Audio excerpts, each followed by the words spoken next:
2026-yilgi Jahon chempionati play-off juftliklarini aniqladi. UEFA 2026-yilgi Jahon chempionati Yevropa saralash play-off bosqichi juftliklarini e'lon qildi.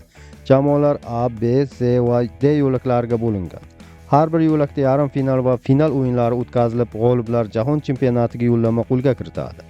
Yarim final o'yinlari 2026-yilning 26-mart kuni bo'lib o'tadi. Final bellashuvlari esa 31-martga belgilangan. Barcha uchrashuvlar bitta o'yindan iborat play-off tizimida o'tkaziladi. Birinchi yo'lakda quyidagi jamoalar kuch sinashadi. Italiya, Shimoliy Irlandiya, Uels, Bosniya va Gerzegovina. Bu juftliklarning g'oliblari chempionatga yagona yo'llanma uchun finalda to'qnash keladi.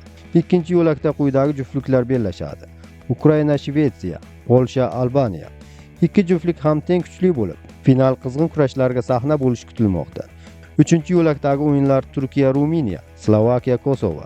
G'oliblar 31-mart kuni finalda Jahon chempionati yo'llanmasi uchun o'ynaydi. 4-yo'lakda esa quyidagi uchrashuvlar bo'lib o'tadi.